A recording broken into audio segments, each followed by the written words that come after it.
Kentucky's Voice is your home for real news, real people, and real answers. But we can't do it without you. Your financial support helps us bring truth to the forefront, hold leaders accountable, and give a voice to the people of the Commonwealth. Join the fight today.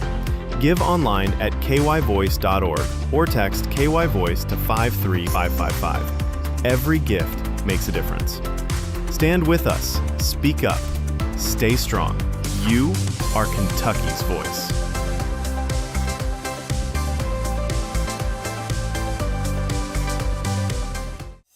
Are you ready to stand for truth? Kentucky is at a crossroads, and we need voices that won't back down. This is your moment to rise, speak up, and be part of a movement that's changing the narrative in the Commonwealth. Kentucky's Voice is calling on bold citizen journalists, fearless editors, and those unafraid to speak truth in the public square. Volunteer, intern, contribute. Scan the QR code or visit kyvoice.org to join the fight. This is more than media. This is your moment.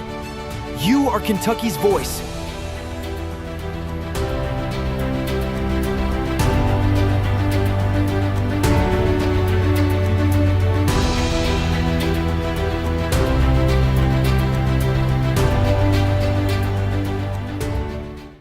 Open borders, shameful abandonment, disregard for human life, the prospect of more mandates and lockdowns, and the list goes on.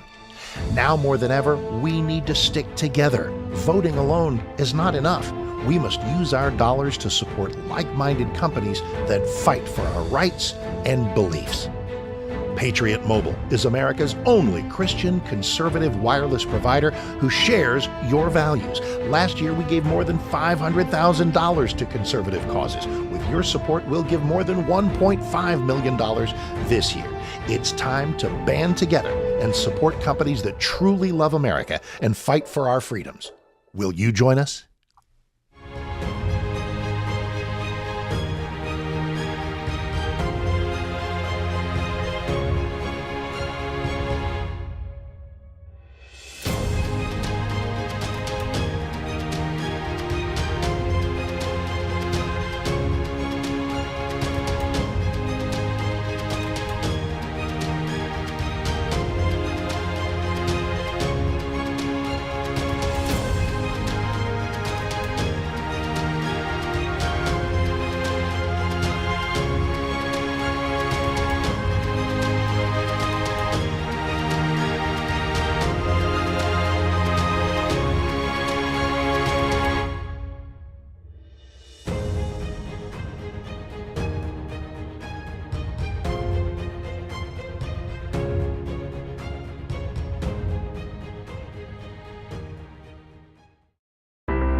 Kentucky's Voice is your home for real news, real people, and real answers. But we can't do it without you. Your financial support helps us bring truth to the forefront, hold leaders accountable, and give a voice to the people of the Commonwealth. Join the fight today. Give online at kyvoice.org or text KYVoice to 53555. Every gift makes a difference. Stand with us. Speak up. Stay strong. You are Kentucky's voice.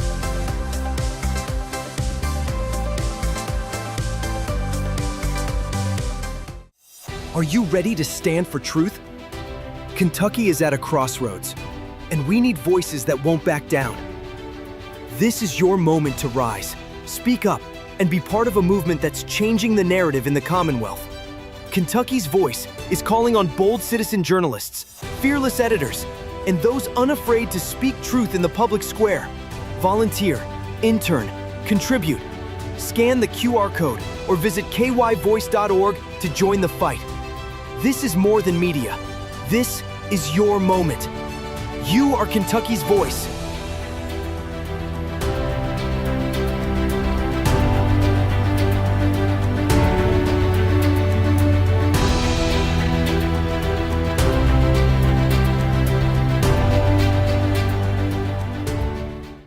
Open borders, shameful abandonment, disregard for human life, the prospect of more mandates and lockdowns, and the list goes on. Now more than ever, we need to stick together. Voting alone is not enough. We must use our dollars to support like-minded companies that fight for our rights and beliefs. Patriot Mobile is America's only Christian conservative wireless provider who shares your values. Last year, we gave more than $500,000 to conservative causes. With your support, we'll give more than $1.5 million this year. It's time to band together and support companies that truly love America and fight for our freedoms. Will you join us?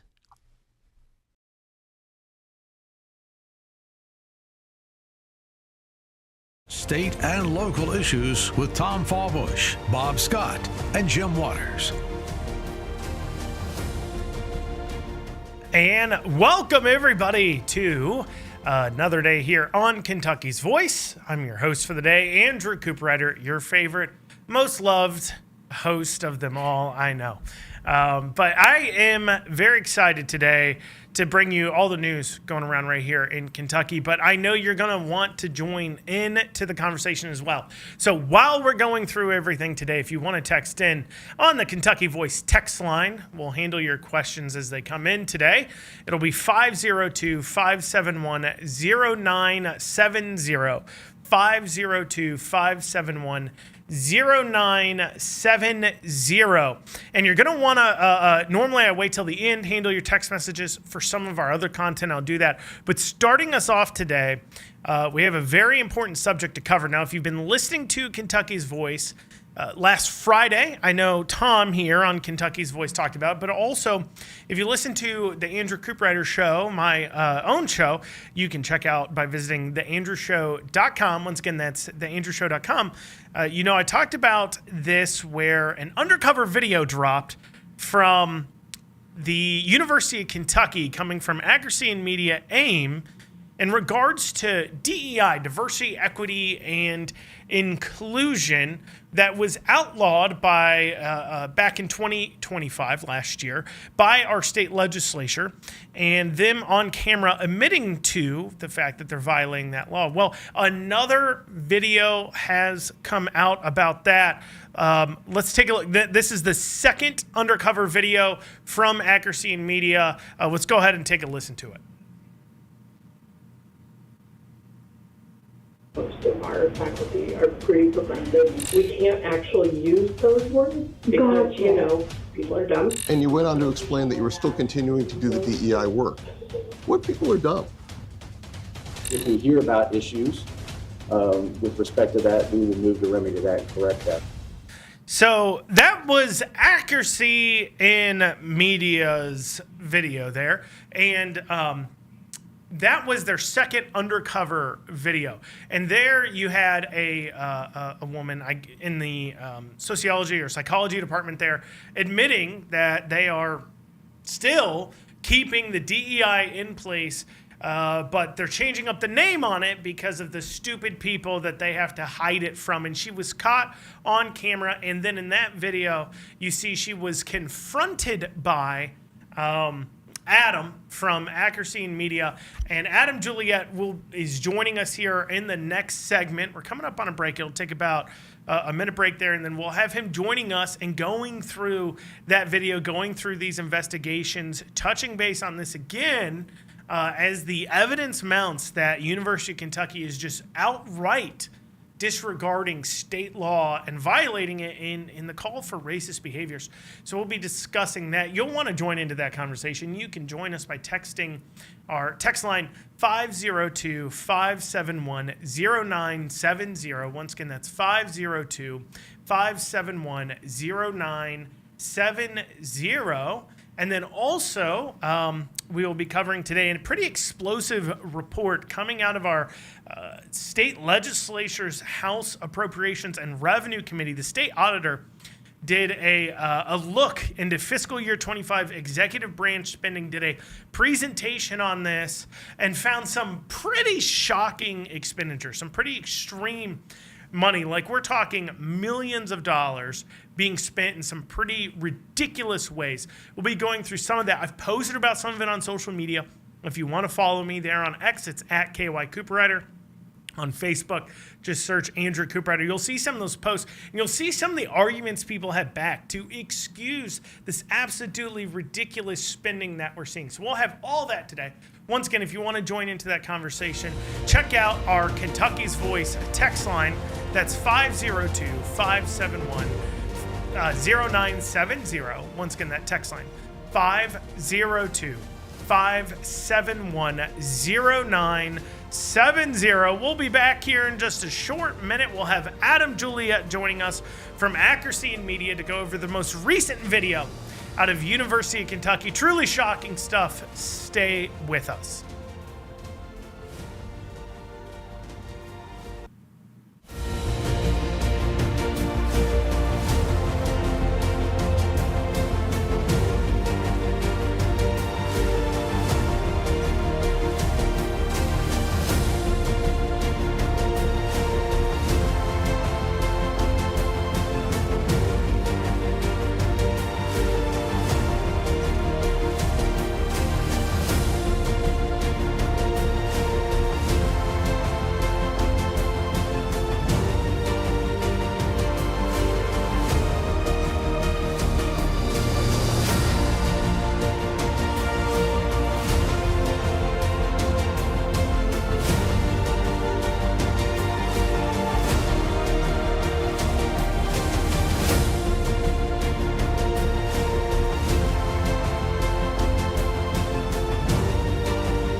kyvoice.org.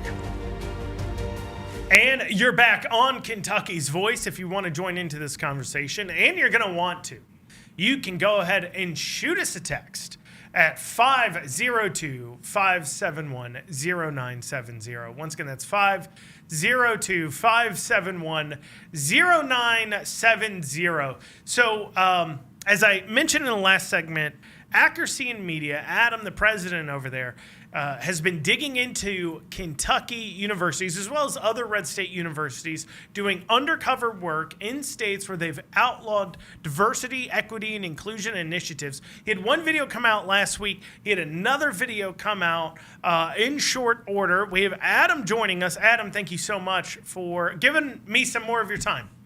Thank you so much for having me. Yeah, man, buddy, I didn't expect to see you so quickly.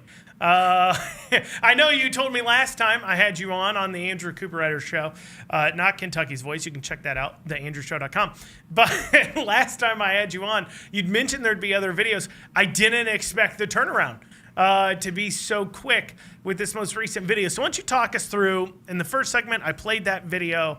Why don't you talk us through this video here? Who is it? What's the setup? What's this lady up to? What's she doing, Adam? Sure. Tamara Nowitzki, who is a department head, I think, in sociology department, explained to our investigator, our hidden camera investigator, who she thought was a radical progressive ally of hers. She explained that they've simply changed the wording to continue doing the same stuff. When our investigator mentioned the phrase DEI, she said, oh, we can't say those words because people are dumb. You know, to use the kid's phrase, she said the quiet part out loud. This is what these taxpayer-funded administrators across the country that we meet with think of us, that we are dumb, that they should just continue doing whatever they want with our tax dollars, breaking whatever law, circumventing whatever law, pushing whatever radical ideologies, but we're dumb, so if they just change a word or two, they can continue doing the same stuff in defiance of the law. That's what they think of us. Well, and it is interesting that they do so openly come out. Now, I'm told, I saw this, that UK has sent out a campus-wide alert that's like, look, stop having these conversations, please. What has happened to you all? Now, at the end there, you were in the UK Student Center, right at kind of the entrance there. Somebody was talking to you. Who was that guy? How'd you come across him? Because before you're in her office, did they remove you? Did security remove you? What happened there? Great question. And, we chatted with Nowitzki as long as we wanted to, and then we went to try to speak with the provost or the president. As is always the case, they were so busy and couldn't possibly meet with us, but to their credit, they sent a PR spokesman, and he was well-spoken, as you would expect him to be, and he said, we follow all the laws. We're doing everything okay. Nothing to see here. And it begs the question, because I got news for you. these aren't the only two people at the University of Kentucky that we've captured on video. We've probably captured more people at that university than at any of the universities in America that we've exposed. So with this guy saying that, oh no, we're totally following the law, the administration, the president at Kentucky, is he an idiot and this is happening under his nose, or is he in on it? Is he totally incompetent at his job that so many administrators are breaking the law, circumventing the law, ignoring the spirit of the law, or is he in on it and he's perfectly happy for that to happen because he puts his own partisan politics ahead of the law in the state of Kentucky? Either way, I think the Attorney General needs to get involved. Yeah. Question. So that was a PR guy. Did you tell That's right. him you had more videos coming out, or is No. he left guessing? I mentioned to him that this wasn't the only person. And they followed up with us and sent an email saying, well, you follow all the laws here. There's no problems. We follow all the laws. And again, I don't know if he's an honest broker and if the president is an honest broker and that they really do intend to comply with the law. It's a massive organization, a university like Kentucky. And in the past, I think it's 20 years, they've added like 20 administrative positions on average nationwide for every faculty position. These universities are big and bloated with administrative staffers who are simply political activists. And sure, it probably is difficult for the president of a university to keep track of such a massively bloated staff. But as the taxpayers, we deserve them to do that. We deserve that these people who are getting paid with our money should follow the law. And so your timing here, right? So you're putting out these videos, as often as you can. Does your timing on this have a lot to do with the fact that the legislature is currently in session? So you're hoping that just with the cacophony of evidence being put forward, they act on it in a more severe manner than they have in the past. Is that what you're hoping the outcome is here?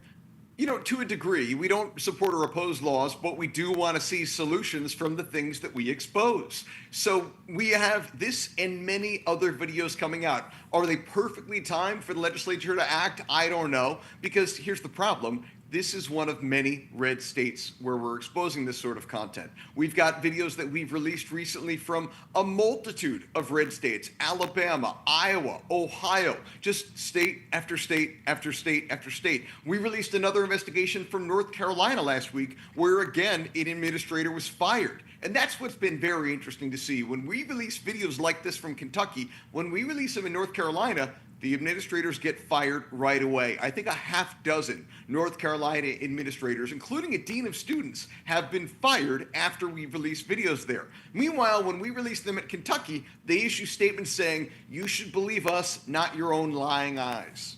Yeah. You mentioned the Attorney General acting. I know you've kind of looked at the law. If obviously you're not a Kentucky resident, you simply know that it's been outlawed and you're following up on it. So if you can't answer this, I don't hold that against you.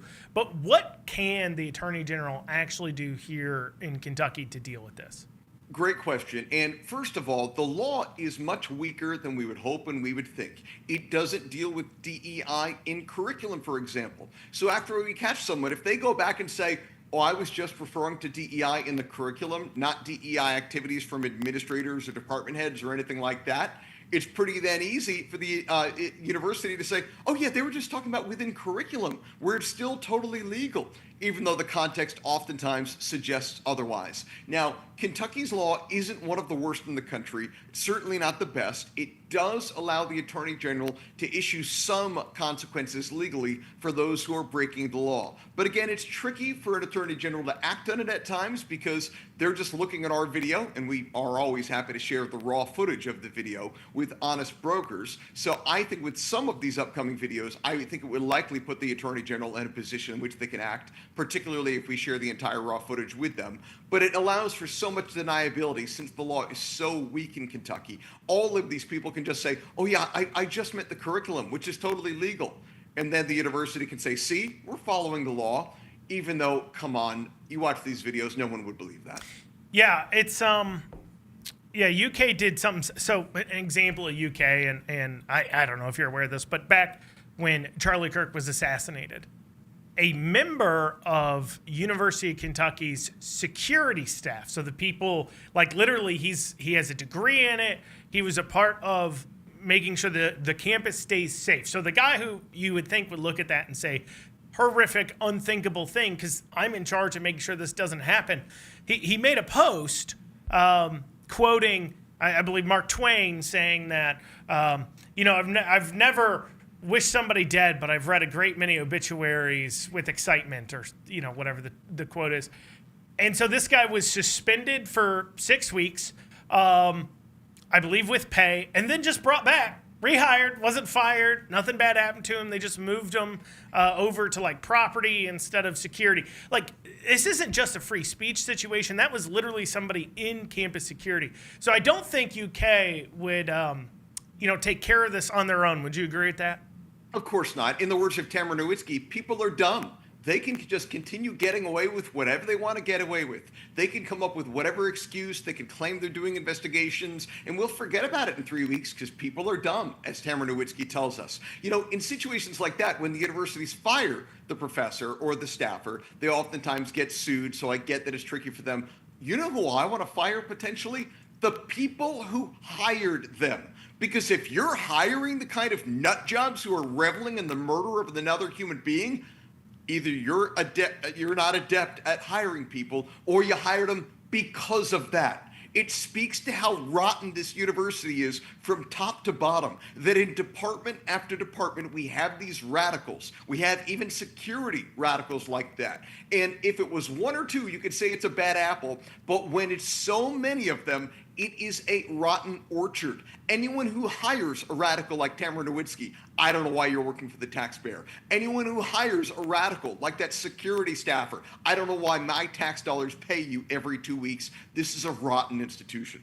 Yeah, it does make you wonder. I mean, if this is what they're willing to talk about a person they just met for a few minutes, they just met this person, this random person off the street they've been talking to, and the last time I talked with you said for like 5 minutes, and they're being this open, and they're making those kinds of comments online about, I'm glad somebody died. When you're in charge of campus security, what else are they saying privately?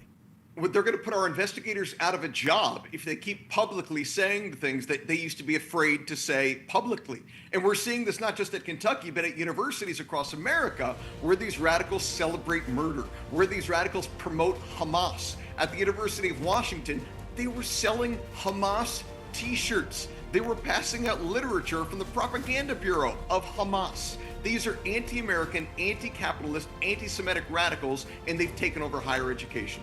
Well, thank you, Adam. DEI in Kentucky is the address. DEIinkentucky.org, correct? .com. DEIinkentucky.com. DEIinkentucky.com. Thanks.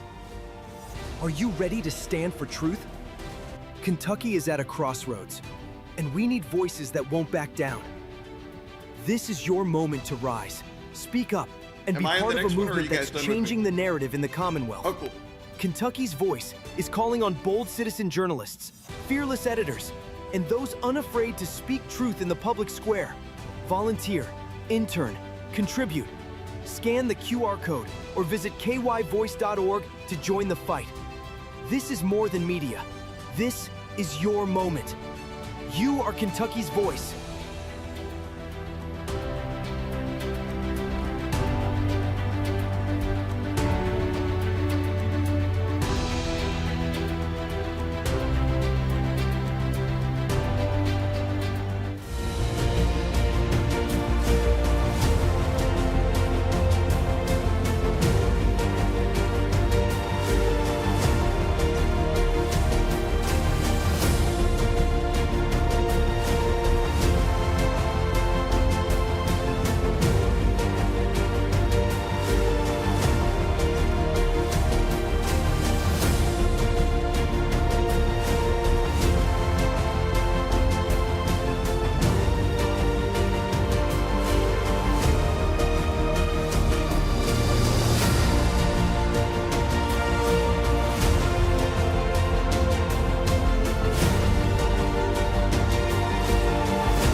Back to Kentucky's Voice Radio, online at kyvoice.org.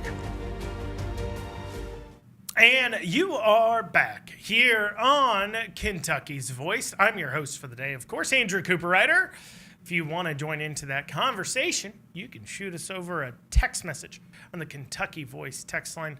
That number is 502-571-0970. Once again, that's 502-571-0970. We just had on Adam Gillette from Accuracy in Media doing his undercover reporting on DEI. And it's always funny, you know, I posted a few videos online from the last interview I did with him. You can check that out at theandrewshow.com. And always, some of the feedback you get from people is, why do you care about DEI? You're a dirty racist or whatever. Or, oh, angry white man, whatever. You know, they're not serious people. You can't take these people serious. But not to belabor the point, I talk about Kentucky politics, and I know everybody and their mothers talked about the Super Bowl halftime, whatever. But I want to reflect on that for a second, because the problem I don't really have a problem with diversity in and of itself, as long as we're talking about diversity of thought, diversity of opinion. If you're making decisions, having that diversity could be good. Even having diversity of experiences is good. But tying that to somebody's skin color, which is what they do, and somehow saying that's amazing is obviously racist. To assume that every black person or this minority or that minority all have the same life experiences simply because their skin color. Therefore, if we don't have enough of them, we don't have diverse, and there's no way a white person could possibly have that same experience. That is racist. But also, and I don't have a problem, I do have a problem with equity, because equity is talking about equal outcomes, which takes away personal accountability. It takes away personal agency. If you demand everybody have the same outcome, well then that's the problem, is that people won't. We're all different people.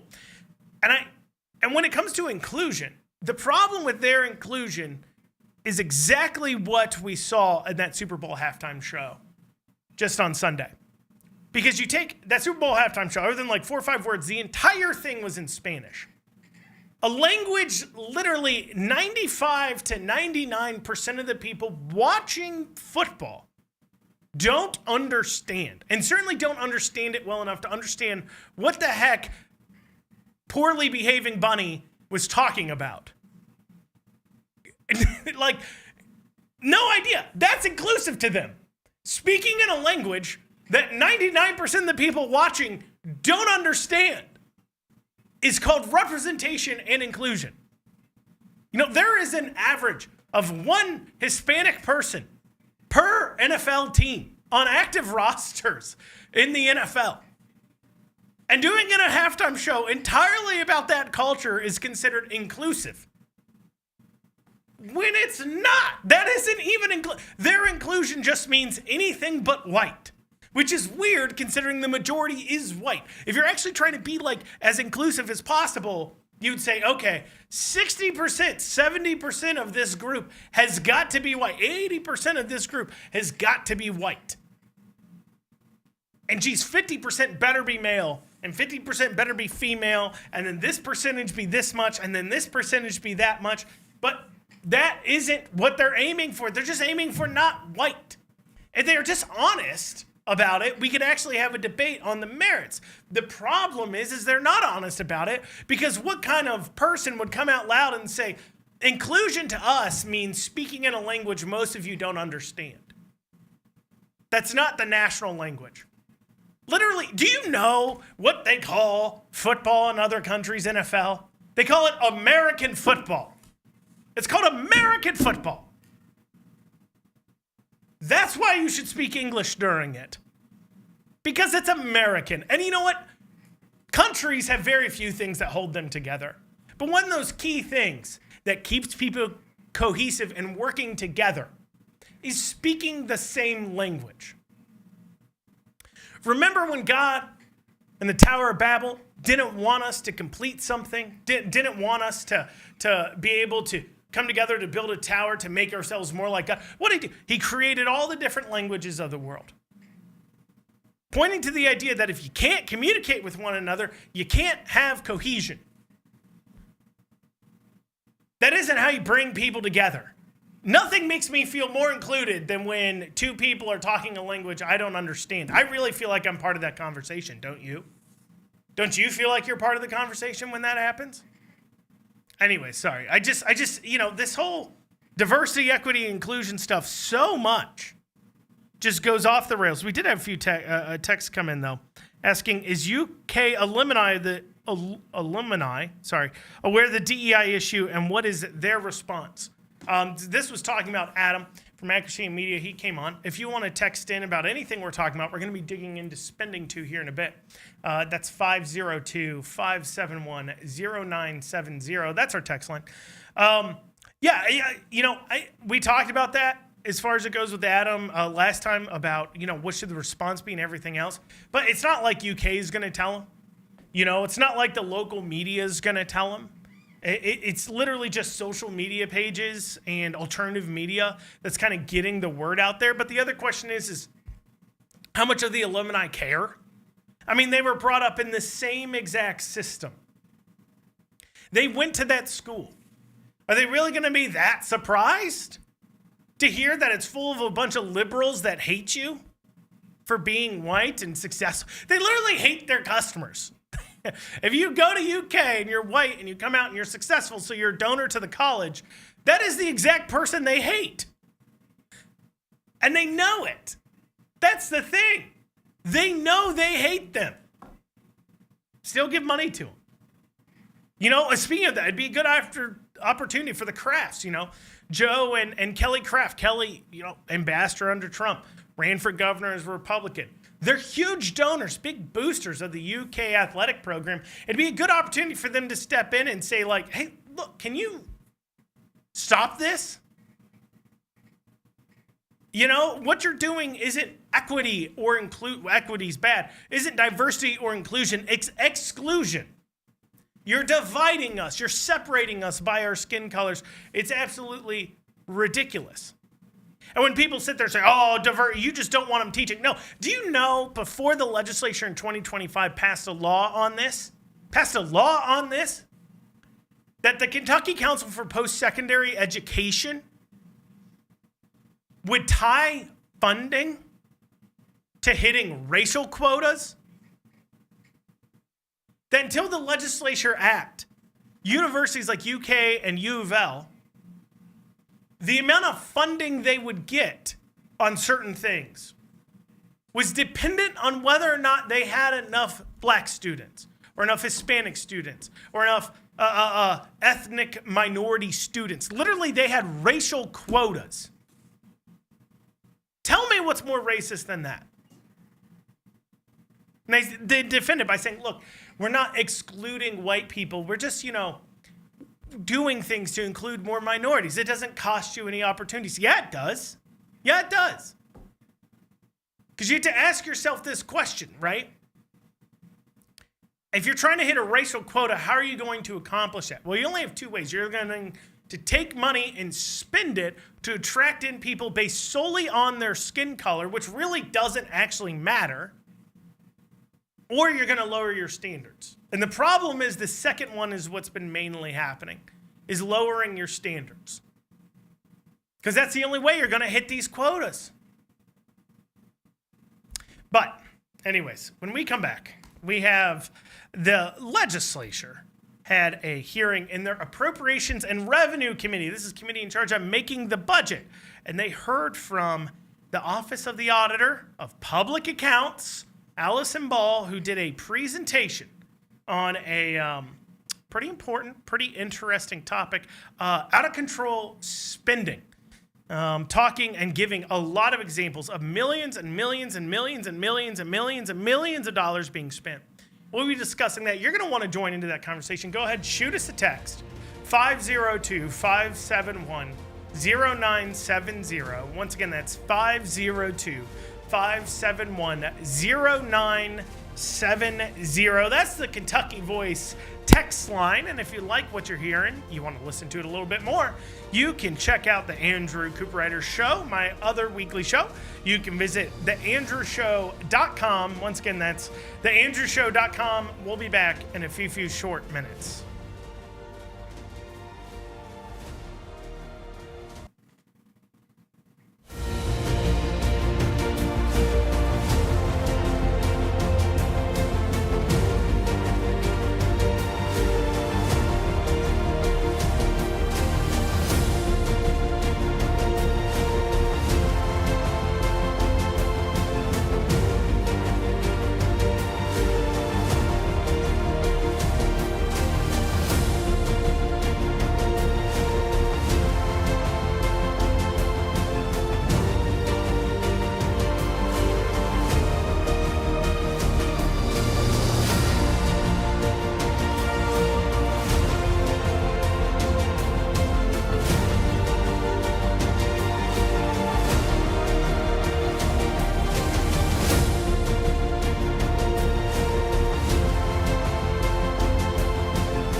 Kentucky's Voice Radio, online at kyvoice.org.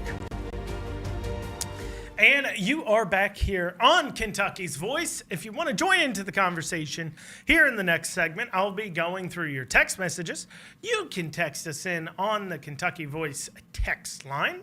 That is 502-571-0970. Once again, that's 502-571-0970. So Tuesday, yesterday, the auditor, Allison Ball, did a presentation in the Appropriations and Revenue Committee. And I just want to read. So what she did was she's looking back at fiscal year 25 and just reporting on it to that committee because they're making the budget for the next fiscal year. Makes a lot of sense. If you're going to make a fiscal budget, you're going to look back. Makes sense. This is from the top of her report here. Because we're going to go through this and some people will ask some questions like, can you give me more details on this? I can't, and neither can she, and here's why. So this is just at the top talking about money being spent, taxpayer funds being spent by our governor out of our executive branch. Here you go. Notable disadvantages to examining transactions. So this is the troubles they had in figuring out how our money was spent. Just at the top. No uniform use of expenditure codes. No uniform level of detail about basis and support for particular expenditures. Expenditures are not recorded in real time. Reporting practices sometimes raise more questions than they answer. So that's the auditor looking at the executive branch expenditures saying, I'm having some trouble here understanding what's going on because nobody's doing things properly. Almost like they're doing it on purpose. Now, she didn't say this. I'm adding this part in. It's almost like they're doing it on purpose to make it harder for people like you or me to go ahead and take a look at what they're doing. Or her even, the auditor, with millions of dollars of budgets and CPAs and all these people on her staff who look at budgets all day long. That's what they do. They have a hard time following this because they're trying to make it hard. That's my conjecture. Because how else can you hide your out of control spending? But even with that, we still have some pretty jaw-dropping expenses. You're going to want to shoot over your opinion. You can do that. 502-571-0970. Starting off the bat, this is her first page. Okay, here you go. Advertising expenditures for Kentucky. $39,055,133.96. Despite the fact that every executive branch entity, so this is every department, transportation cabinet, the cabinet for health and family services, the Department of Aging, whatever, they all have their own form of communications team. They all have their own PR team. They all have their own marketing group. On top of all those people, the state spent an additional $39 million advertising. Now you may ask yourself, what would the state be advertising? It's not a business. It doesn't sell anything. Why would these people need to advertise anything? It is this kind of weird backwards thing where we offer like welfare programs and these other programs at taxpayer expense, but a part of those expenses is advertising so more people use these things that are being paid for out of your pocket. But here's some of the examples they give. Okay, so $2.4 million total to Red 7E. Cabinet for Health and Family Services paid $249,000 for an ad campaign that included telling people to get a COVID vaccine. We're still doing this, apparently. We're still spending hundreds of thousands of dollars trying to get people their COVID. Look, what else are you going to advertise to us? What are you going to advertise? We know it exists. Do you know it exists? I know it exists. Do you know the COVID vaccine exists? Do you know that you can get a shot for COVID? Do you know that? I know that. campaign successful. You spent a lot of money several years ago on it. You don't need to keep doing it. But yet, they are spending hundreds of thousands of dollars on it. Once again, if you want to join into the conversation, shoot your text over 502-571-0970. Once again, 502-571-0970. Here's some more expenditures here. Cabinet for Health and Family Services, Office of Secretary, and Office of Medical Cannabis paid one vendor $339,000 for video footage assistance and consulting, editing, branding, graphics, intros, lower thirds, and final formatting. Develop and implement social media strategy representative of the cabinet, its agencies, and larger branches. Digital communications channel management. So keep in mind, they already have staff on salary who are supposed to be doing these things. But here's the kicker, that $339,000, according to the auditor, it appears the competitive bidding process was not used to obtain these services. Now, why would that not be done? Well, one thing is you can avoid the oversight of the legislature's government contract review committee. You can avoid some of that. Here you go. Here's another one. Cabinet for Health and Family Services, Department for Aging and Independent Living paid one vendor $198,000 for a media campaign for senior meals program. They also paid $17,275 to a vendor for 3,000 brain stress relievers, 2,500 puzzle games, 2,500 pins, and 5,000 twist and chill fans, and 1,000 tote bags.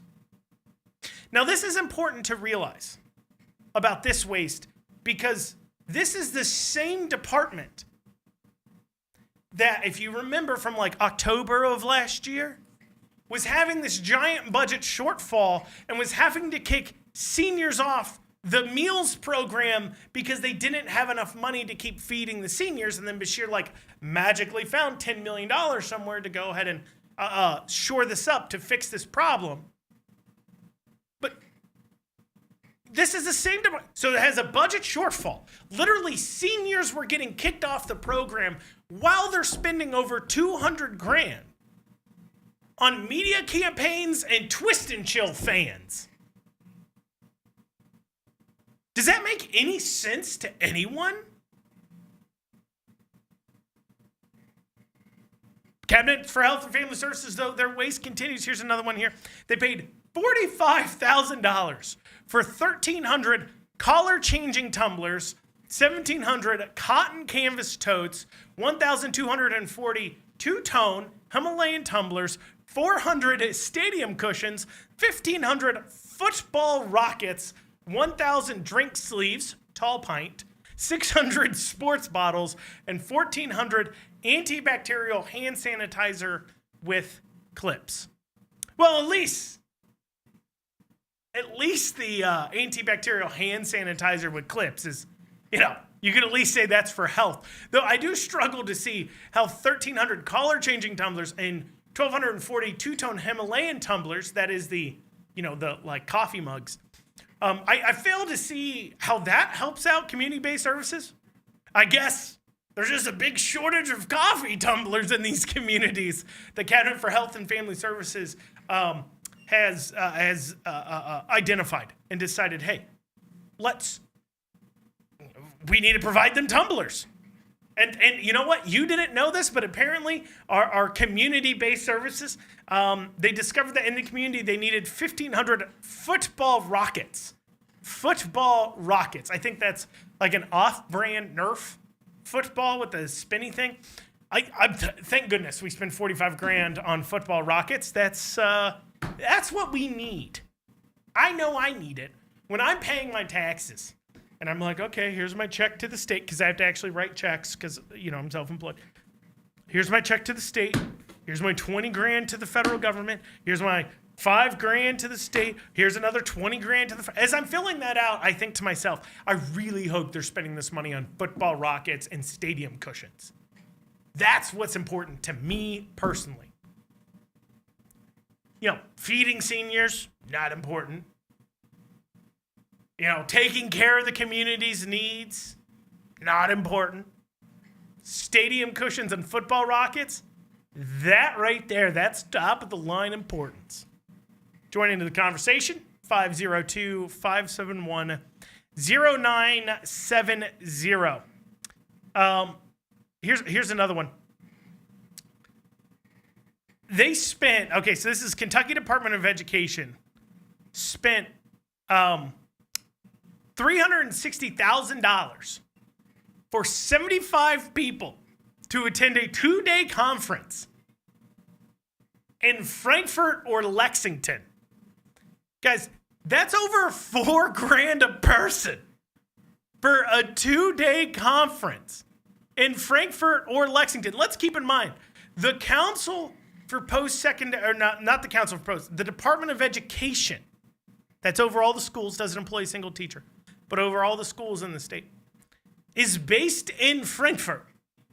Frankfurt, for those of you who don't know, is 20 minutes, 30 minutes away from Lexington. They spent $360,000 for 75 people. That's what is that? $4,800? Yeah. Yeah, it's $4,800. Yeah, that's exactly what it is. I'm so good at this. Anyways, $4,800 a person for a 2-day conference in their own backyards. What are we doing? When we get back, I'll be going through your texts. Maybe you want to join in. 502-571-0970. Once again, that's 502-571-0970. Get your text in, get your messages in.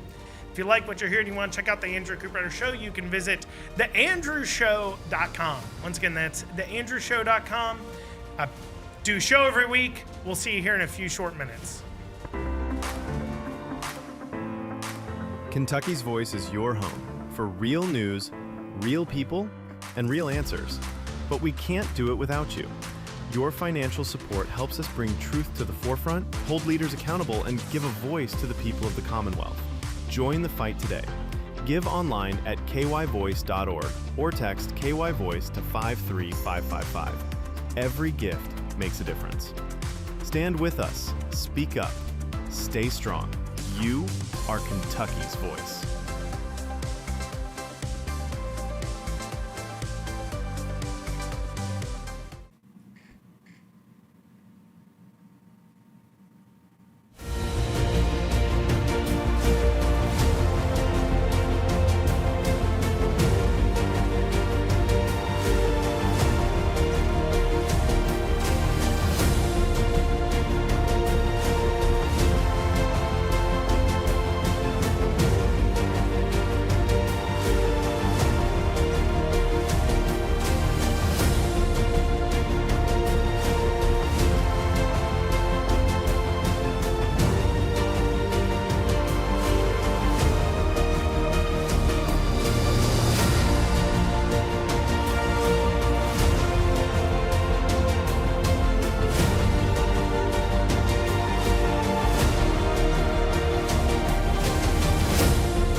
Kentucky'sVoice.org. And you're back on Kentucky's Voice. I'll go through your text messages here in a second if you want to join into the conversation. That is 502-571-0970. Once again, that's 502-571-0970. I'll go through those texts here in just a second. I do have a few more expenses I want to make sure I mention because this is out of Andy Bashir's office. Okay? You ready to hear what Andy Bashir spent some money on? Here we go. $12,519 for hotels in Washington, D.C. $200 of taxpayer funds were spent on 2 different traffic tickets in D.C. Nice to know we're paying for him unable to park. Last I checked, employers don't typically pay your traffic tickets because you chose to park in the wrong place. $10,953, so almost $11,000 for Bashir to stay at the EAU Palm Beach Resort. This is a 5-star resort in Florida. You spent near on 11 grand for Andy Bashir to stay there. $7,632 of taxpayer funds spent for a limousine in Germany for Andy Bashir. Limousine in Germany costing us just a low cost of $7,600. That's really expensive for a limousine right off the bat. Here you go. $5,491 for a hotel in Japan. Over $1,000, $1,016.12 for just one dinner in Japan spent by Bashir. Over $1,000 on one dinner from Bashir. There's some other really confusing ones too as well. Here's one. $5,192. This is how it's described. Okay, this is the description. $5,192 for services to navigate airport and gate services for all troopers, governor, first lady, and staff at an airport in Switzerland. So while Bashir is traveling, he is traveling with a security detail.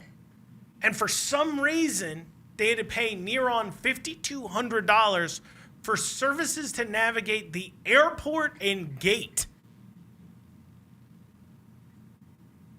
Couldn't find their way through an airport. All those brains put together. Couldn't figure it out. Had to spend the money.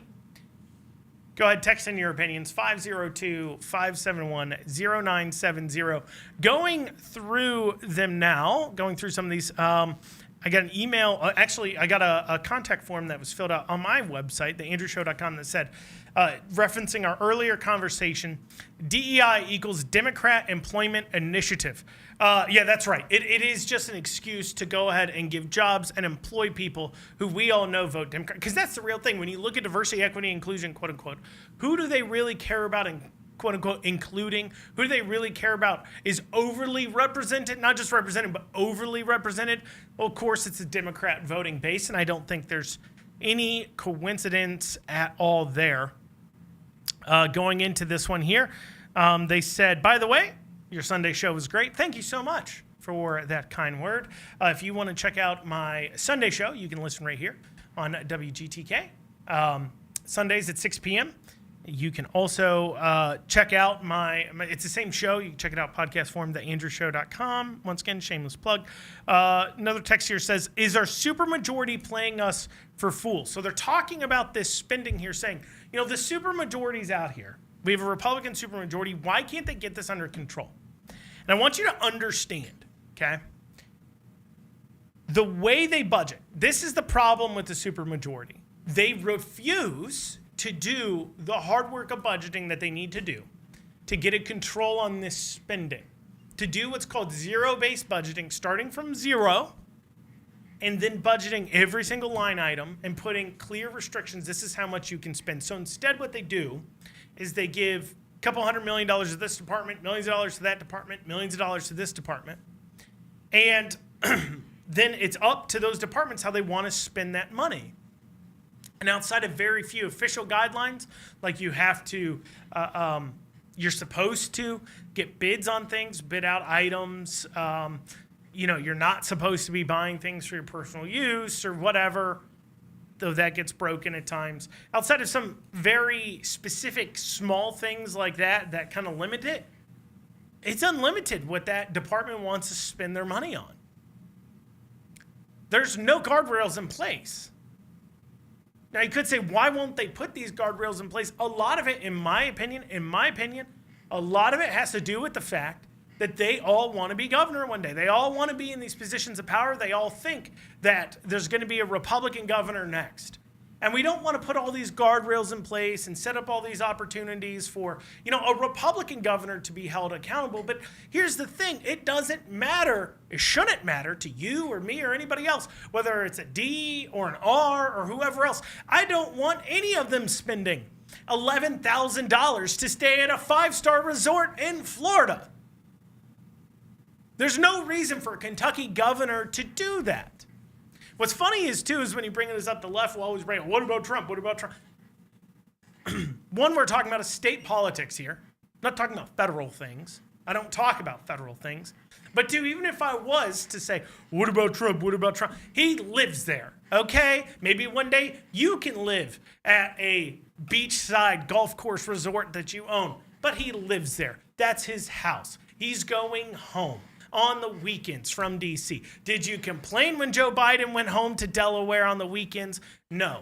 I didn't complain either. I wasn't going to sit here and be like, why is he going home to Delaware? The only reason why I thought it was weird he'd go home to Delaware all the time is that, well, it's not like Delaware, his home in Delaware was that much better of a place than the White House.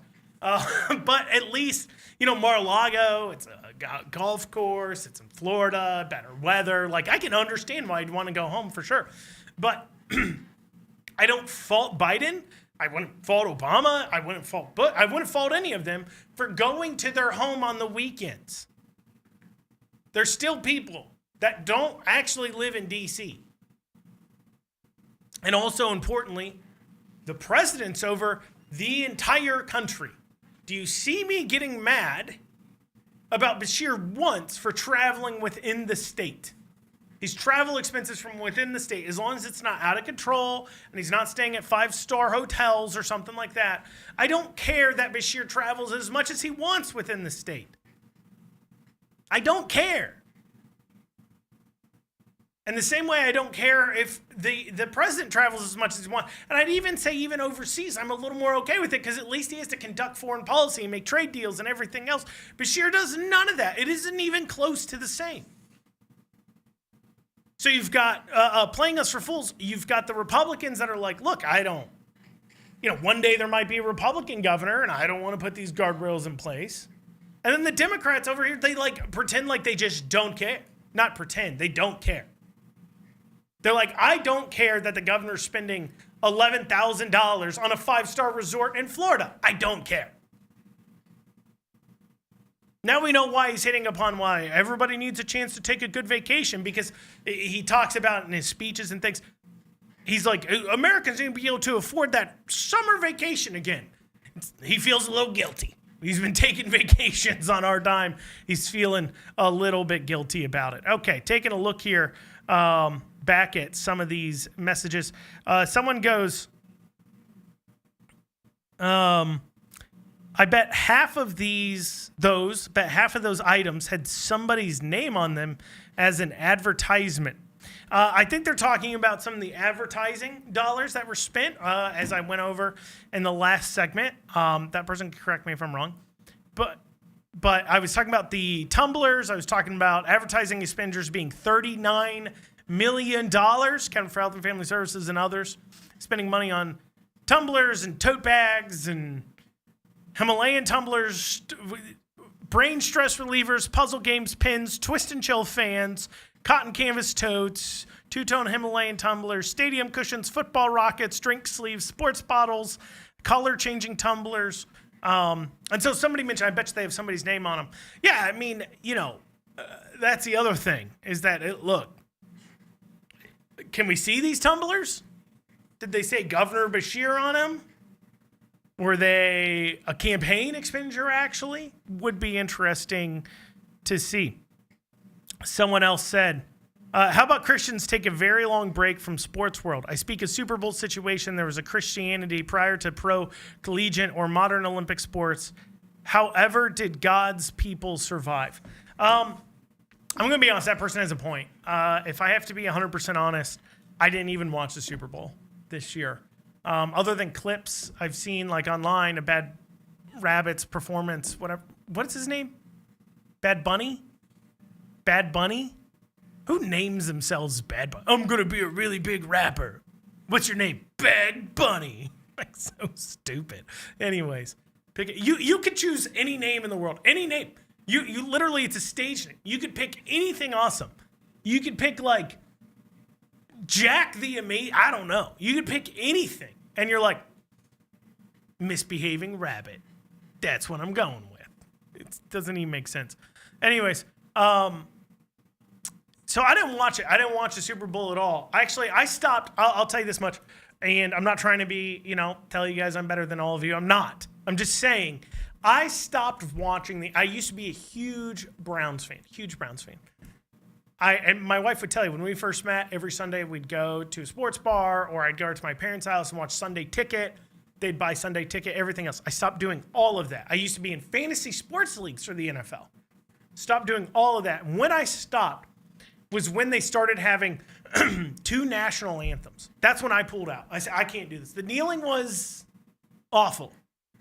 Now you are actively taking part in division by having 2 national anthems. If you don't know what I'm talking about, at football games, sometimes, and I think you probably saw this on Super Bowl. I know it was there last year or something because people commented about it.